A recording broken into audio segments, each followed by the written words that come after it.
Bonjour à tous. Voilà, moi je vais vous expliquer mon témoignage aujourd'hui, mon expérience avec le Seigneur. Alors comme vous écoutez des témoignages, souvent la plupart du temps, les personnes disent qu'ils étaient liés par la drogue, liés par la boisson, liés par beaucoup de choses de ce monde, par la cigarette. Mais moi c'était tout le contraire. Mon témoignage à moi c'est tout le contraire. J'ai été élevé à la base dans un foyer chrétien. Mes parents étaient chrétiens. Et, euh, et moi, je touchais à rien. Ça m'intéressait pas en fait. J'avais pas de cigarette, pas de boisson, pas de drogue. Moi, en fait, ma passion à moi, mon objectif à moi, en fait, c'était le sport. Voilà. C'était les salles de sport, mais surtout, c'était le ballon. Moi, j'ai toujours voulu faire du ballon mon métier plus tard. C'était mon rêve, on va dire. C'était mon rêve. Et puis, depuis tout petit, mon père m'inscrivait dans des clubs de ballon. Et pour mon âge, je jouais toujours au plus haut niveau. Donc je réussissais par rapport à mon âge. Et puis du coup, je montais en niveau. Et comme je vous ai dit, moi la drogue, tout ça, ça m'intéressait pas. Pas de sortie, je sortais pas non plus. J'avais toujours le ballon, les entraînements 4 fois par semaine. Pendant les vacances, c'était tous les jours. Donc ça m'intéressait pas. Moi vraiment, ma passion à moi, c'était le ballon. Alors, en travers ce que je vais vous dire, je suis pas en train de vous dire que euh, le ballon c'est pas bien, qu'il faut arrêter comme on est chrétien, qu'il ne faut pas jouer du tout. Moi, je vais vous expliquer pourquoi ça a entravé un peu ma vie chrétienne. Je vais vous expliquer pourquoi. Alors moi, du coup, je jouais pour ceux qui connaissent, je jouais pour mon âge, je jouais au plus haut niveau. Je jouais au Red Star pour ceux qui connaissent. Euh, et puis Là, entre-temps, j'ai fait un accident en moto. Je devais avoir 15 ans. Et c'était assez grave. Euh, C'était assez grave. Du coup, j'avais eu un caillot de sang qui était resté bloqué dans la tête. Les médecins répondaient plus de moi et me disaient soit je devais mourir ou soit je devais être paralysé. Et, euh, et mes parents à moi étaient chrétiens. Voilà. Ils appartenaient à Dieu. Et du coup, ils ont fait prier dans toutes les églises. Ils ont demandé à tous ceux qui connaissaient de faire suivre ce cas de prière. Et beaucoup d'églises, mais je remercie les chrétiens qui ont prié pour moi, parce qu'à ce jour, j'ai plus rien. Voilà, le caillot qui était resté dans la tête, il est parti tout seul. Les scanners ont démontré plus tard que tout était parti, normalement, sans médicaments, sans rien.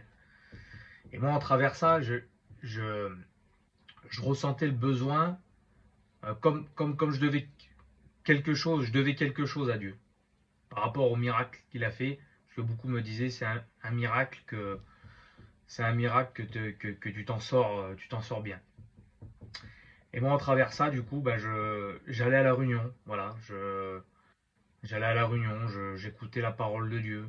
J'avais déjà écouté la parole de Dieu parce que j'ai été élevé dans un foyer chrétien.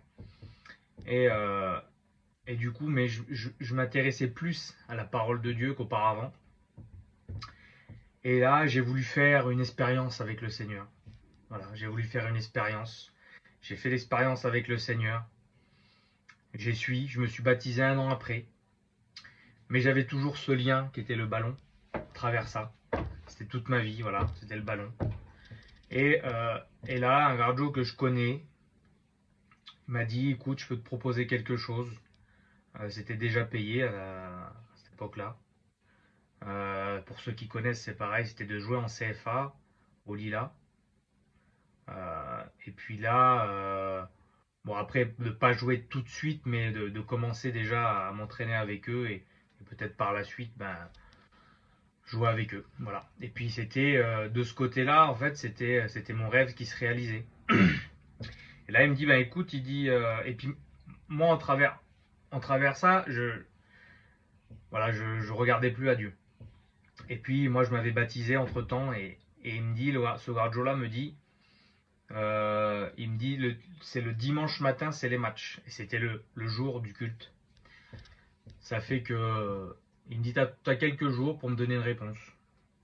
Et moi, j'étais troublé, parce que j'appartenais au Seigneur, je m'avais baptisé, j'aimais Dieu. Et je demandais au Seigneur, je dis, Seigneur, donne-moi une réponse. Et le Seigneur, tout simplement, m'a donné une réponse. Il m'a dit, si tu continues dans la passion que tu as dans le ballon, eh ben, tu auras des grandes choses. Le monde t'ouvrira des grandes choses, et mais tu seras perdu. Et il dit, mais si tu restes avec moi, si tu me suis, il t'aura la vie éternelle. Et là, pour moi, c'était la plus belle des réponses qu'il a pu me donner. Et le Gradio est venu, et puis je lui ai dit, maintenant, du coup, je continue avec le Seigneur, parce que c'est la plus belle des choses que j'ai pu faire. C'est pour ça que je vous dis, voilà, moi, en travers ce que je dis, je suis pas en train de condamner ceux qui jouent au ballon, au contraire, parce que moi, je fais toujours de sport, mais sans que ça, ça se met en travers entre moi et Dieu, voilà, que ça prenne plus de place. Parce que moi, ça prenait la place justement du dimanche matin et c'était culte. Donc si je loupais le culte pour aller jouer au ballon, ça devenait quand même une passion, voilà.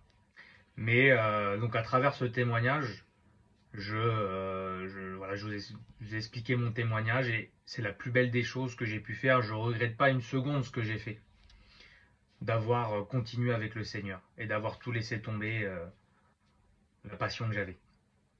Je vous incite voilà, à écouter votre cœur, à écouter surtout le Seigneur. C'est lui qui nous dirige dans toutes choses. Très important. Et le Seigneur a un chemin tout tracé pour nous. Hein, il dit dans Jérémie, il connaît les projets qu'il a pour nous, les projets de paix et non de malheur. Et si on suit tout ce qu'il veut, si on rentre dans ses projets, il dit qu'il a un avenir et de l'espérance pour nous. Le Seigneur m'a donné un foyer chrétien, des enfants en pleine santé. Et on va dire la cerise sur le gâteau, c'est que le Seigneur m'a appelé à son service. Je vais servir le Seigneur. Et je vous dis, c'est la plus grande chose, c'est d'appartenir à Dieu. Je vous incite de faire seulement une expérience avec lui. Et vous verrez qu'il est grand et qu'il peut tout vous donner. Que Dieu vous bénisse.